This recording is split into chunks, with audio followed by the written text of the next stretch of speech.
ya estamos aquí al aire. Déjenme contarles que hubo un nuevo récord de vacunación aquí en los Estados Unidos. Nuevo récord de vacunación. Por primera vez, te cuento, Pedro, que se llegó a las 4 millones de vacunas. 4 millones de vacunas, eso fue el sábado. Y por primera vez también, el promedio de toda la semana fue de 3 millones. O sea que muchos aprovecharon el fin de semana de Pascua para ir por su vacuna. Así es que la búsqueda de los chocolates de Pascua, pues fue este año la búsqueda de la vacuna que a muchos les va a salvar la vida. No sé si esté por ahí, Pedro. Aquí ando. Ahí estás. Sí, aquí ando. Sí, fíjate que me llamó muchísimo la atención los 3 millones en un solo día, en una jornada. Luego de que se pensaba que 1 millón era muchísimo, ahora llegar a 3 millones se me hace... Y además, curiosamente, sube la curva de vacunación y de manera paralela y también para arriba, sube la actividad de la economía norteamericana de una manera proporcional. Uh-huh. Pedro, el sábado se reportaron 4 millones de vacunas, 4 millones de vacunas. El sábado solamente. Fíjate nada más, o sea, es tremendo. Tremendo. Y ya el promedio de la semana quedó en 3 millones, pero en promedio de toda la semana también por primera vez. Así es que sí estamos viendo un aumento en la vacunación impresionante aquí en los Estados Unidos. Y bueno, aprovecharon este fin de semana muchos para ir y vacunarse, como te digo. Hay alguien también que utilizó este fin de semana para, como pretexto de Pascua, para mandar un mensaje, pero este mensaje no fue de paz, no fue de unión, no fue de nada de eso, sino que fue de resentimiento. Y sí, pues me refiero a Donald Trump, y dice así en un mensaje que mandó, dice: felices Pascuas a todos, incluidos los locos de la izquierda radical que hicieron trampa en las elecciones y quieren destruir nuestro país. Fuera de esto, felices Pascuas. Ese fue el mensaje de Donald Trump, pero no solo eso, también manda otro mensaje, también pascual, donde llama a boicotear a la Liga de Béisbol, y esto es una noticia impresionante aquí en los Estados Unidos. Llama a boicotear también a la Coca-Cola, a Delta, a JP Morgan, a Citigroup y a UPS. ¿Por qué?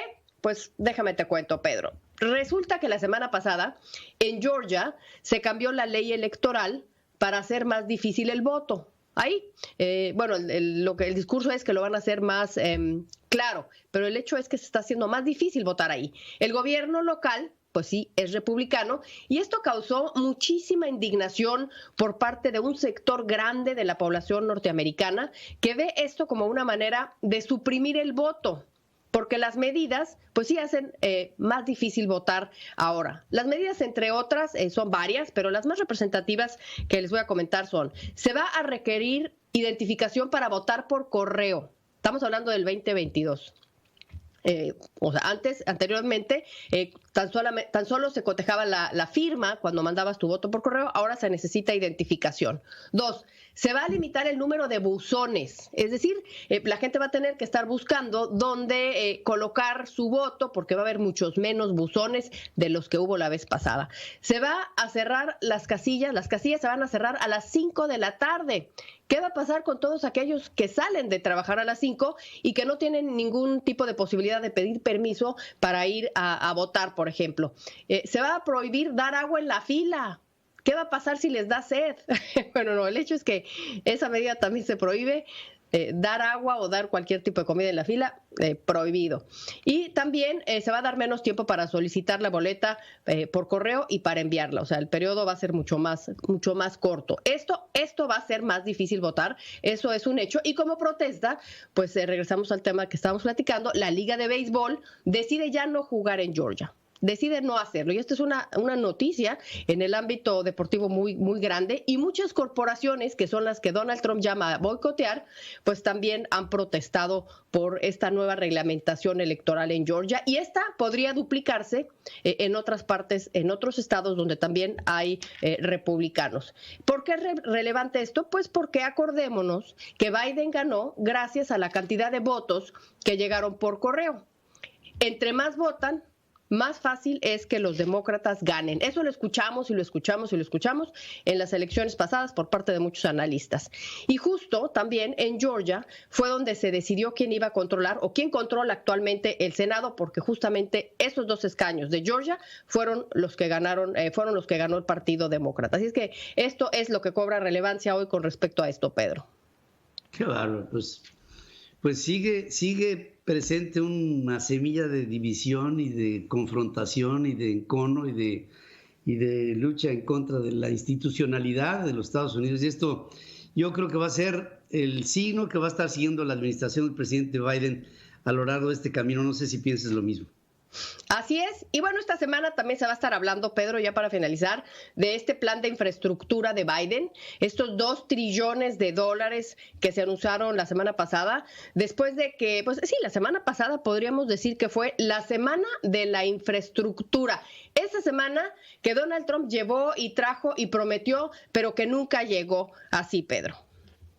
American people deserve the best infrastructure anywhere in the world. We will create the infrastructure of the future. We call it Infrastructure Week. We're actually at the end of what the president called Infrastructure Week. Last week was a great week. It was Infrastructure Week. How many times have we heard this is Infrastructure Week of the last 4 years? ¿Cuántas veces no escuchamos esto de que esta es la época de la infraestructura en los últimos 4 años? Y lo que pues, estaba implicando el presidente Biden es, pues se habló de la infraestructura, pero una cosa es hablar de la infraestructura y otra es hacer el esfuerzo por realmente transformar y modernizar la infraestructura. Fíjate, lo hemos platicado tú y yo, Adriana. Muchos sitios que tendrían que funcionar como parte de la infraestructura básica de los Estados Unidos se ven obsoletos, se ven inoperantes, se ven incluso trastocados y superados con la pandemia, por ejemplo.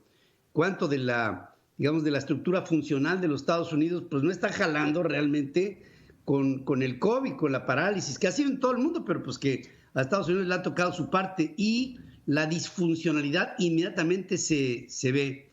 Ahora creo que este proyecto tan ambicioso como el que está presentando el presidente Biden, pues pudiera ser, creo, el boleto para que Estados Unidos siga siendo la primer potencia del mundo, pues no sé, por lo menos de aquí a la mitad del siglo XXI. Es como la veo.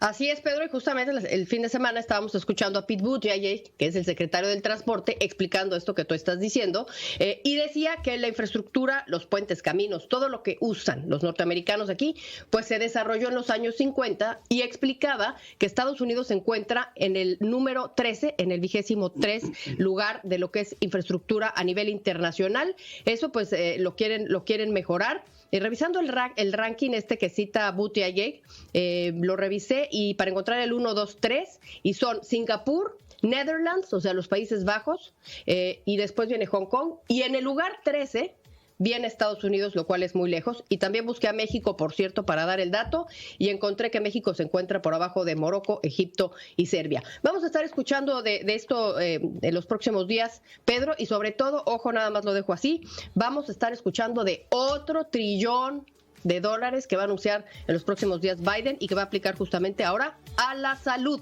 en los Estados Unidos, Pedro. Híjole, pues fíjate que obviamente tienen que irse por ahí, pero pudiera ser un proceso y un factor inflacionario que si sale de control, yo creo que esto va a ser la amenaza más grande que puede tener la economía norteamericana, el peligro de que pudiera venir para estándares norteamericanos, una hiperinflación. Vamos a estar atentas y sí, los economistas también lo están, Pedro. Sí, que tengas un excelente lunes, inicio de semana, bonito para todos. Claro que sí, querida Adriana, como siempre, gracias.